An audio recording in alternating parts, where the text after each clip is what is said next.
Առողջապահության նախկին նախարարի տեղակալ Իլիա Ղուդուշաուրին սպառնում է 3-ից 5 տարվա ազատազրկում։ Նրան մեղադրանք է առաջադրվել պետական քաղաքական պաշտոն զբաղեցնողի կողմից ծառայողական լիազորությունների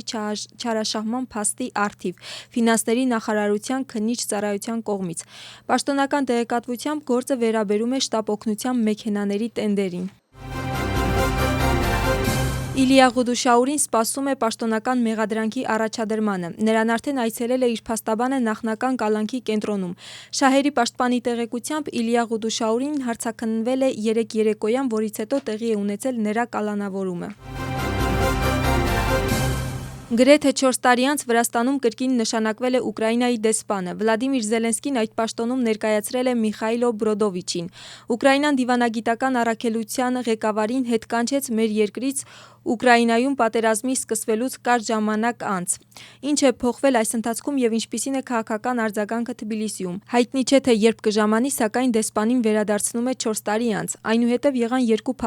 փաստարկ՝ կամավորներ կանչելու համար ինքնաթիռ ուղարկելը եւ Ռուսաստանի դեմ անձնակազմային պատժամիջոցներ չկիրառելը։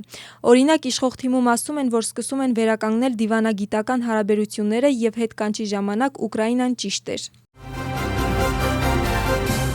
Սպառողական գների նվազեցման հարցը կրկին քաղաքական գնահատականների թեմա է։ Վարչապետի նախաձեռնության վերաբերյալ իշխող թիմում դրական սպասումներ ունեն եւ նշում են, որ դրա ազդեցությունը շուտով պետք է արտացոլվի հասարակության վրա։ Ընդդիմության մի մասն ասում է, որ հարցի լուծումը կարևոր է, սակայն ուշացած է եւ կլինի ապարդյուն։ Հիշեցնենք, որ պարենային ապրանքներից եւ դեղորայքից բացի կառավարական հանձնաժողովը նախատեսում է ուսումնասիրել նաեւ վառելիքի շուկան։ Ընթացիկ շաբաթվա ընթացքում կառավարական համակարգող հանձնաժողովի ձևաչափով հանդիպումներ կկայանան նաև դեղագործական արտադրանքի եւ վառելիքի գների վերաբերյալ։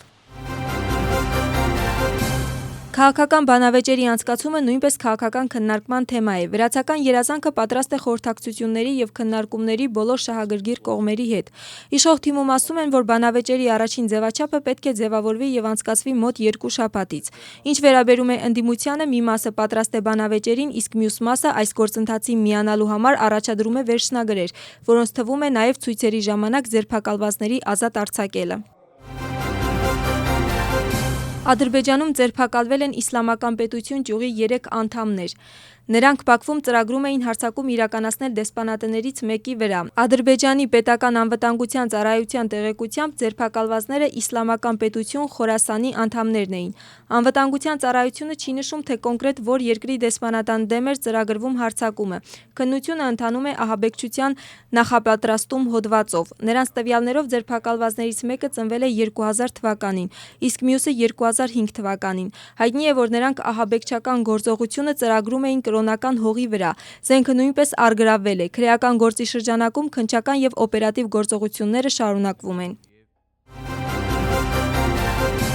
Միացյալ Թագավորությունը մտադիր չէ ընտրություն կատարել ԱՄՆ-ի եւ Չինաստանի միջև, հայտարարել է Բրիտանիայի վարչապետը։ Պեկին այցից առաջ Սթարմերը նշել է, որ Չինաստանի նախագահ Սի Ցզինփինի հետ հանդիպումը կարող է տեղի ունենալ առանց Դոնալդ Թրամփին նյարդայնացնելու կամ ԱՄՆ-ի հետ հարաբերությունները վատթարացնելու։ Քննարկվում են այն կարևոր հնարավորությունները, որոնք Պեկին այցը պետք է բերի բրիտանական բիզնեսի համար։ Նրա խոսքով տվյալ իրականության մեջ Չինաստանին անտեսելը հիմարություն է։ Քիր Սթարմերը Չինաստան այցով կմեկնի հունվարի 28-ից 31-ը։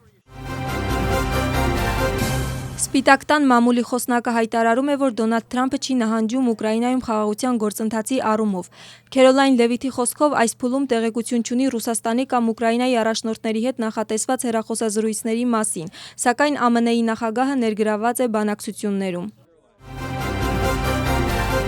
Հունվարին Ռուսաստանը Ուկրաինայում գրավել է ավելի քան 500 քառակուսի կիլոմետր տարածք, հայտարարում է Ռուսաստանի գլխավոր շտաբի պետը։ Նրա խոսքով այս ամիս ռուսական ուժերը Ուկրաինայում ընդհանուր առմամբ վերցրել են 17 բնակելի վայր։ Գերասիմովի խոսքով ռուսական ստորաբաժանումները գրավել են Կուպյանսկ-Ուզլովայա քաղաքը եւ Կուպյանսկի մերձակայքում Ուկրաինայի զինված ուժերի շուրջ 800 զինծառայող հայտնվել է շրջափակման մեջ։ Հնդկաստանը եւ Եվրամիությունը հասել են ազատ առևտրի մասին համաձայնության, որը ուժի մեջ կմտնի 1 տարի անց։ Հնդկաստանի վարչապետի խոսքով սա երկկողմանի շահավետ որոշում է։ Համաձայնության համաձայն մինչև 2032 թվականը Եվրամիությունը Հնդկաստան արտահանումը կկրկնապատկի,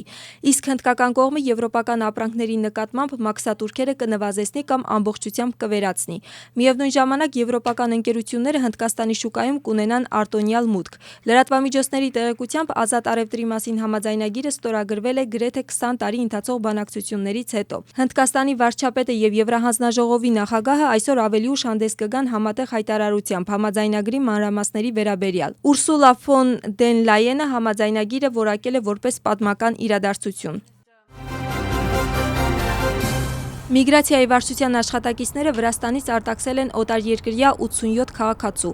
այդ թվում Թուրքիայի, Չինաստանի, Հնդկաստանի, Ադրբեջանի, Իրանի, Թուրքմենստանի, Եգիպտոսի, Նիգերիայի, Ռուսաստանի, Ղազախստանի, Հորդանանի, Բանգլադեշի, Թայլանդի, Իսրայելի, Լիբանանի, Հարավային Աֆրիկայի, Սուդանի եւ Սիրիայի քաղաքացիներ։ Նշված անձանց նկատմամբ գործող օրենսդրությանը համապատասխան սահմանվել է երկիր մուտքի արգելք։